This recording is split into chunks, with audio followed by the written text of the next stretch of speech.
Happy Tuesday. It is Tuesday, December 1st, 2020. I am Ashley Pollard here for today's edition of Tuesday Talk, where we go over real estate and mortgage related terms. I am coming to you live from the wilderness. I figured I would do today's video while I am outside enjoying some fresh air, as we are now officially in the last month of the year. So today's term is going to be closing costs.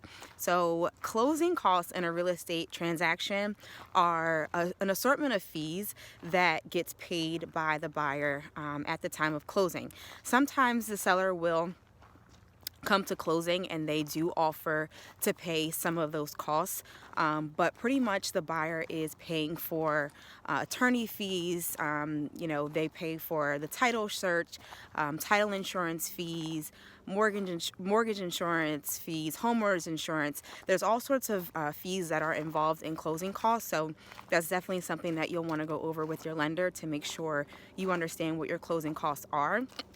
Just as a general guide, closing costs are typically anywhere between 1 to 7%. Usually the number I see is more like 2 to 5%. So maybe say on like a $300,000 loan, you can expect to pay anywhere between $8,000 to $10,000 in closing costs for all of these different fees. And maybe on like a $400,000 loan, it'll be a little bit more expensive. Maybe you're talking about $10,000 to $12,000 plus. So this is money that the buyer is going to come to closing with. And the good thing, though, is that the seller takes care of paying the realtor fee. So if you're the buyer, you don't have to pay closing costs and also pay the realtor. The seller will handle that part of the transaction. So closing costs are the fees that are associated with closing the transaction before you finally purchase the home. And once all that is covered and paperwork is signed, you have now officially become a homeowner.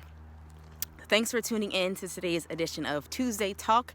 Next week, I'm probably also going to come to you from outside, but I will be in a much warmer location at that time, so you'll see then. But thank you for tuning in this week. My name is Ashley Pollard with RE/MAX First Realty 2, and I hope to see you all next week. Have a great day.